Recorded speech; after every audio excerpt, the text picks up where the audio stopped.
This is starting in section 8.2, where you're being asked to drag a little slider to the right place. Now, how you're going to know how to do that is they're giving you a value for x, they're giving us the mean and the standard deviation. And I highly recommend that you watch the little video that I posted, something I didn't make, but that is about standard deviations. It will really help you understand what we're doing here. But the basic idea is you need to think about this number line right here. I'm just going to draw it here so that I can expand it a little bit. You're going to have your mean on there, and in this problem, the mean is 44.6. And our standard deviation is 3.9. Okay, and they're wanting us to find 41.3. So you're needing to think about, is your x that you're looking for less than or more than the mean? In this problem, it's less than the mean. So we're just going to be concerned about this left-hand side from 44.6. And we're going to find three values here, and these are the standard deviations. This is one standard deviation from the mean, two standard deviations from the mean, and three standard deviations from the mean. And all you're needing to do to get these is take 44.6 minus the standard deviation. That's going to give you 40.7. And then minus 3.9 from 40.7. That's going to give you 36.8. And then minus 3.9 from 36.8. And that's going to give you 32.9. So maybe you didn't really need all three of those, but I'm just showing you how to calculate them. Because here, they just want to know where is 41.3. So now that you've got your first standard deviation, you can see that 40.7,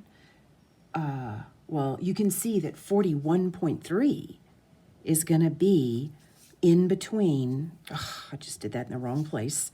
You can see that 41.3 is going to be in between 40.7 and 44.6. Now, they've got you dragging a line on a slider, a button on a slider. And what's going to happen is that 41.3, we're really wanting to see where it's going to connect with the curve. So you're going to be dragging that line. But this is how you figure out where 41.3 is. Okay, so that's this one. And most of these problems are just like this.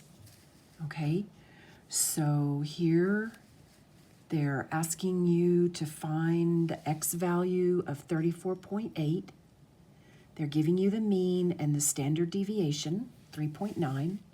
So is the x value that they wanted you to find less than or greater than the mean? Okay, it's greater than the mean. So we're going to get the standard deviations to the right of this number. How? We're going to take the mean and we're going to add 3.9 to it. And we're going to get 27.2. Then we're going to add 3.9 to that and get 31.1, and then you're going to add 3.9 to that and get 35. And now you can see where on this line 34.8 goes.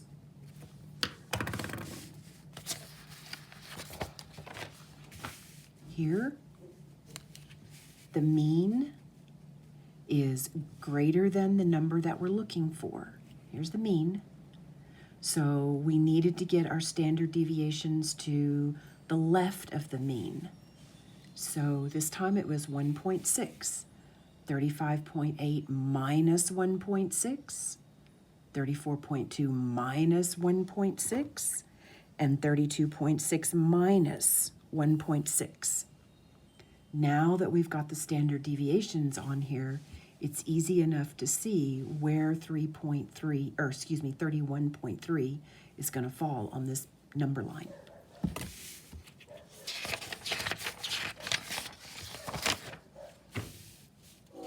Another example where the x value that you're given is less than the mean. So you're going to be subtracting your standard deviations to get these marks.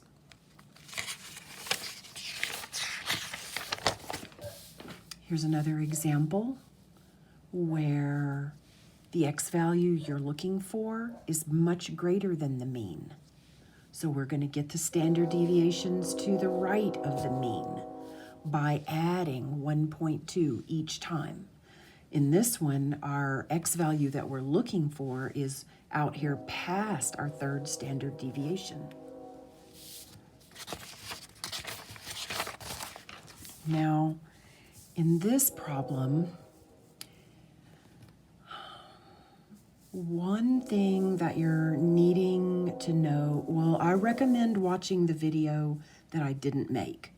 That is really going to help you understand what these standard deviations are. Okay? But basically, what they're showing us here is that this is one standard deviation in the positive direction from the mean, and this is one standard deviation to the right of the, or excuse me, to the left of the mean. Okay? So if we had a line here, and if this whole area was shaded, this would be that 68%, which is the 68% of the data that is always going to fall within one standard deviation of the mean. One to the left and one to the right. So, but we're only looking at half of that. It gets a little bit confusing here. We're only looking at half of that 68. So this is about half of that 68. So they are taking the mean minus one standard deviation. These are the decimal equivalents and the approximate percentages for your first, second, and third standard deviations.